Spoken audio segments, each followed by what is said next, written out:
que es profesor de la UBA y especialista en Derecho Penal, Guillermo José Cusa, que escribió un libro muy interesante que se llama Criminalidad, el sujeto y su desafío a las normas, que está muy en boga hoy porque todos desafían las normas. Habla de inseguridad, tráfico de drogas, delito contra la integridad sexual, cuáles son los hechos culposos y dolosos.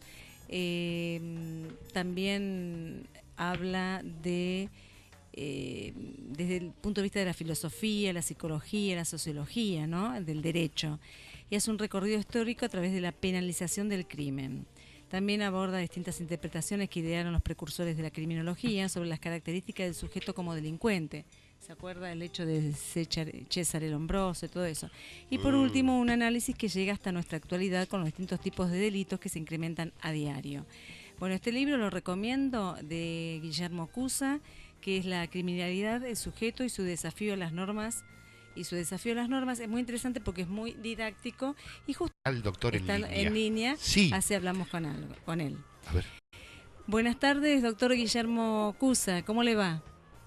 Buenas tardes, ¿cómo le va? Bien, muy bien. Acá estamos de Radio W, mi compañero Miguel Briones, mi nombre es Graciela Pera.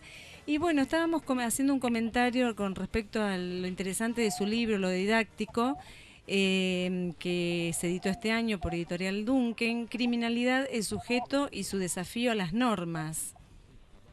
Sí. Dígame. Sí, bueno, sí, esta es en realidad mi segunda obra de Derecho Penal. Sí. Acertadamente, siempre tratando temas en cuestiones sociales donde preocupa más a la sociedad en este momento.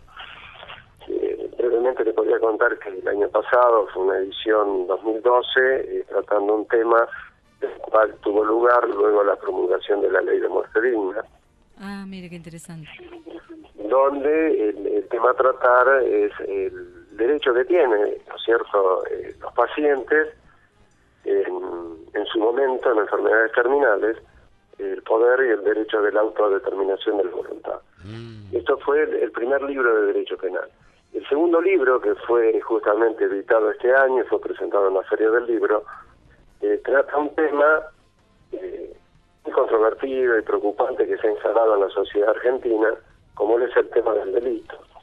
Todos sabemos y ustedes que están en los medios, que cada día los argentinos se enfrentan a diario a las distintas facetas de este mal cotidiano, como lo es el crimen, ¿no es cierto? A pesar de la discusión discusión diaria e incluso hasta los informes también periodísticos, pero no suele ser analizado en profundidad. No, pero ¿qué temas de actualidad casualmente usted toca en el libro?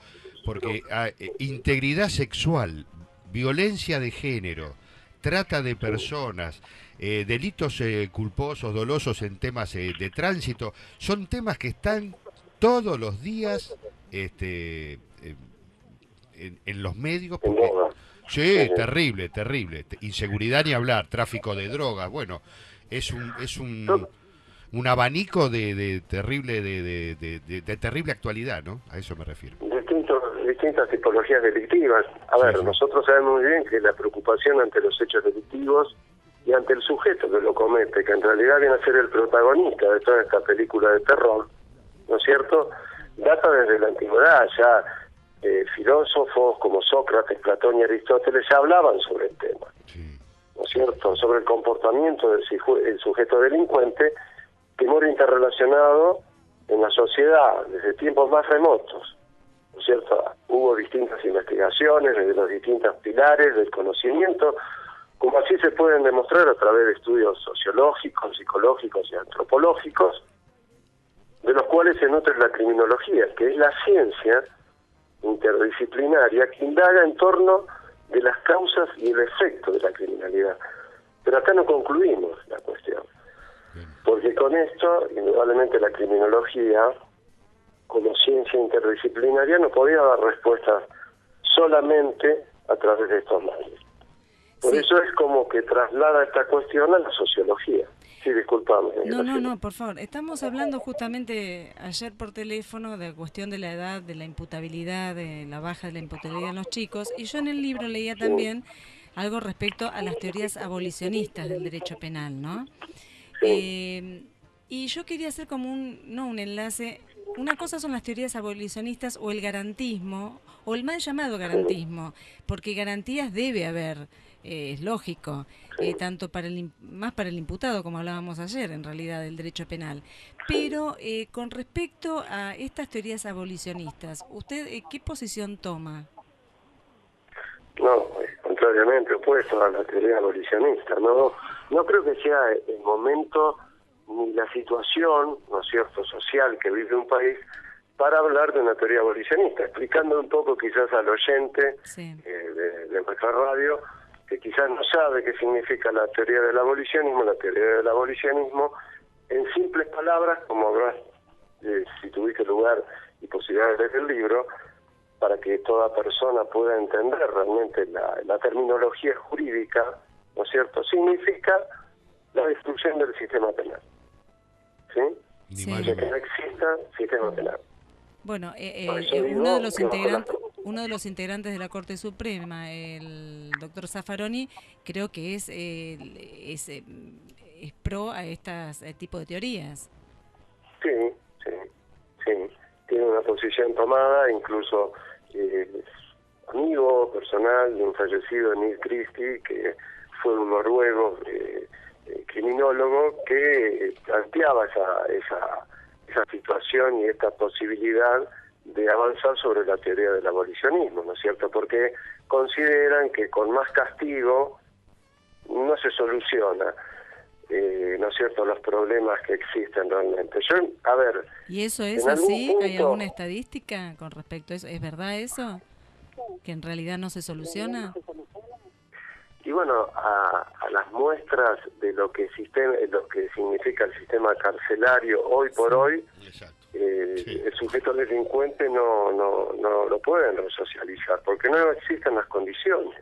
Claro. No están las condiciones dadas. Por eso digo que todas estas cuestiones, incluso si has podido leer el libro, habla de que toda transformación, ¿no es cierto?, y más cuando se trata de una transformación tan extrema, ¿no es cierto?, donde estamos hablando de un cambio muy importante en un tema como este, significa tener que primero instalar políticas sociales, ¿no?, que son los que justamente faltan en este momento, y otras cuestiones que indudablemente los políticos lo sabrán, para poder empezar a plantear un tema de esto que es cambiar casi 360 grados lo que significa el Código Penal. Pero mientras no se plantean las políticas sociales, porque está visto que esto data de muchos años y no hay políticas sociales, ¿qué se hace en el mientras tanto? Cuando una persona comete un delito, hay que penarlo. Es utilizar el Código Penal. El Código Penal que hoy tenemos, si se cumple y se hacen cumplir las penas que están establecidas, diríamos que es un conjunto de normas que están bien establecidas, simplemente que hay que hacerlas cumplir. El Estado tiene la potestad de hacerlas cumplir, es el único que tiene la potestad para hacerlo. Claro, usted hablaba pero siempre y cuando se cumplan las penas, ¿no es cierto? Lógico, usted por eso hace un ratito me preguntaba sobre la edad de imputabilidad que tanto se está hablando en este momento. Yo particularmente como especialista en derecho penal considero que bajar la edad de imputabilidad no va a resolver el problema de base. El problema de base no lo va a resolver. Esto sería simplemente como un parche al Código Penal. Y como todo parche que nosotros sabemos que se han ido incorporando, no han dado buenos resultados. Pero entonces, ¿qué se hace con los menores que delinquen o muchas veces matan y eso? ¿Qué hacemos? En el mientras tanto, A ver, existen medidas de seguridad que se llaman, no es la penitenciaría común, pero sí es un encierro parcial, ¿no es cierto? Yo quiero explicar esto para que quede claro, ¿no es cierto?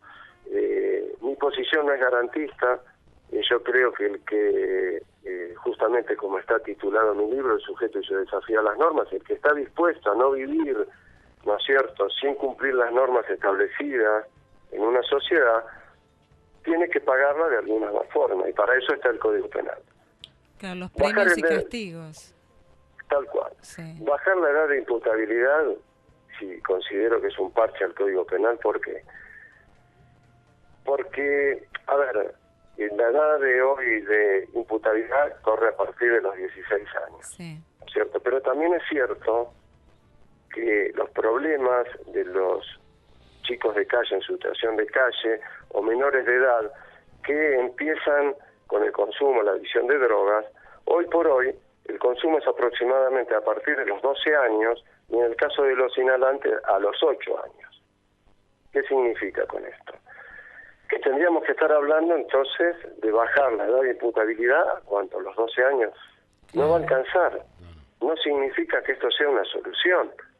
No es una solución, en este caso, aplicar con más castigo. Yo creo que acá sí hay una grave problemática que es los chicos en situación de calle, sin lugar a dudas, y el tema de la marginalidad y la drogadicción de los menores.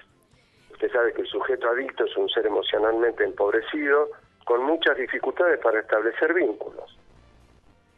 Se manifiesta negativamente y con una gran omnipotencia narcisista con el solo objeto de reparar la realidad mágicamente, a costa de lo que sea. Sí. Y si a costa de lo que sea es la droga, en los menores de edad, cuando no la tienen, van a salir a delinquir. Y si tienen desprecio por su vida, ¿qué es lo que pasa? Porque uno habla, ¿por qué, no es cierto, en los hechos, no es cierto, delictivos, casi siempre terminan, ¿no es cierto?, lamentando la pérdida de la víctima? Claro, porque ellos tampoco quieren su propia vida, tampoco, no les interesa. Siempre, si al sentir desprecio por su propia vida, mal pueden mucho querer. menos les va a importar, claro, mucho menos les va a importar la que será su próxima víctima. Y en cuanto Entonces estamos... digo, Sí. sí, por eso yo le digo que con respecto al tema de aplicación de condenas, si bien es cierto que el Código Penal, como está establecido, yo considero que habría algunas cuestiones sí que podrían ser objetos de poder modificarlas, pero cada modificación o cada parche resulta ser a veces un perjuicio. Yo le voy a marcar posiblemente algo que práctico va a ser esto.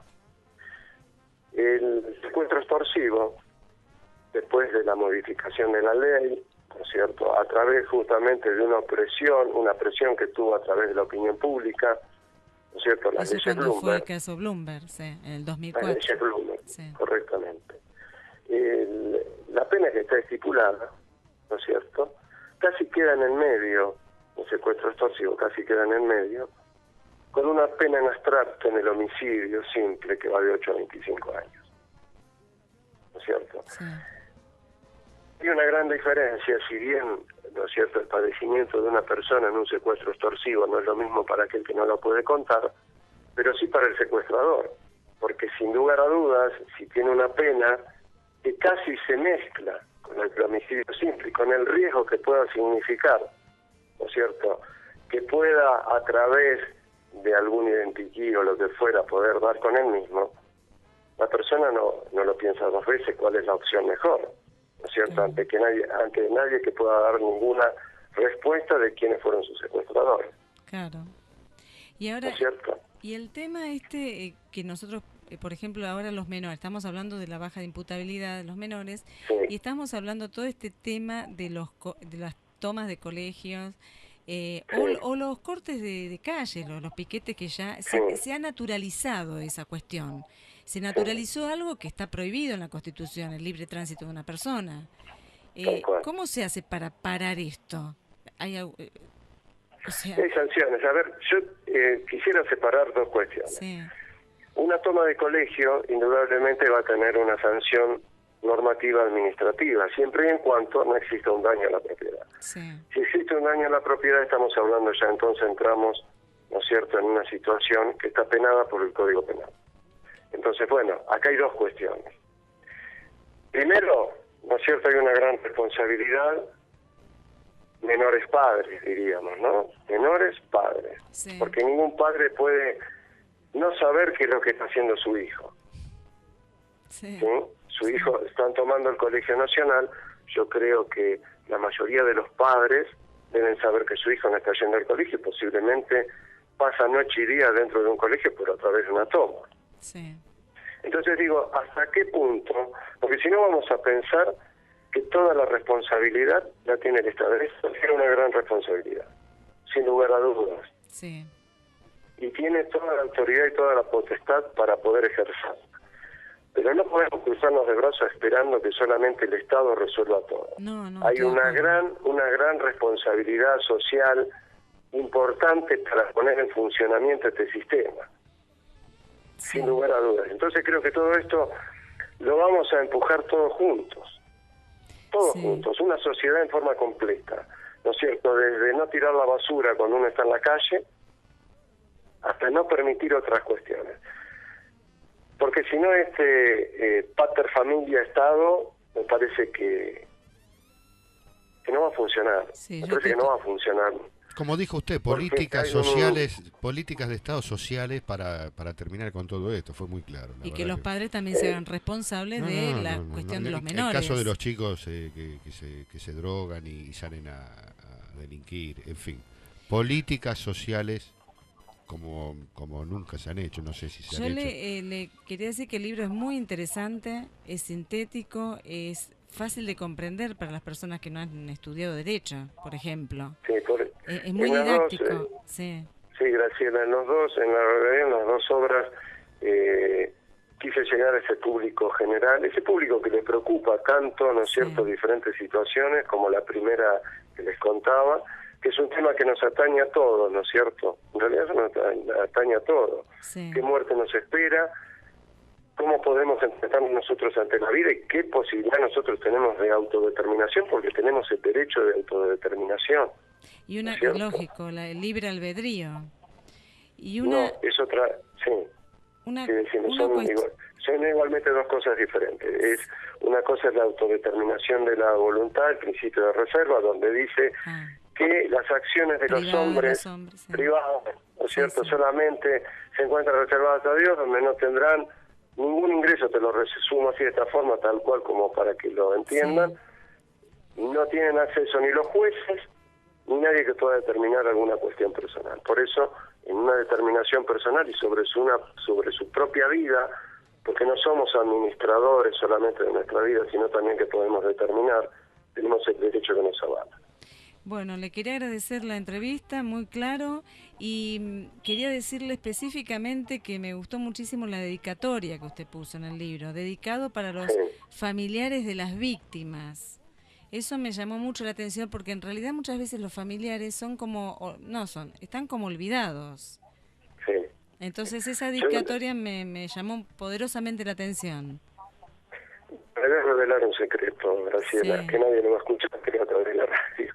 Sí. Pero yo creo que las dos obras, en realidad, ¿no es cierto?, las dos obras, la verdad, la guía principal que yo tenía para seguir adelante fue siempre, en un caso, enfermos terminales ante una situación donde padecen. Y en este otro, que es mucho más grave también aún, porque en este momento creo que nos ha superado a toda la sociedad argentina, fue siempre pensando en las víctimas, fue siempre pensando en los potenciales víctimas que puede ser cualquiera de nosotros. Sí. Esa fue mi guía, y por eso que yo, la dedicatoria, me pareció que no podía ser de otra forma que aquellas personas que están sufriendo la pérdida de seres queridos. Sí, a mí hasta me emocionó, le digo, la dedicatoria, porque no vi libros menos de derecho penal dedicados justamente a los familiares de las víctimas. Así que bueno, le agradecemos mucho la entrevista, muy claro, y ojalá que en otra oportunidad podamos molestarlo por alguna otra consulta. Cuando quiera estoy a su disposición. Muchas gracias, doctor. Hasta luego. Por favor.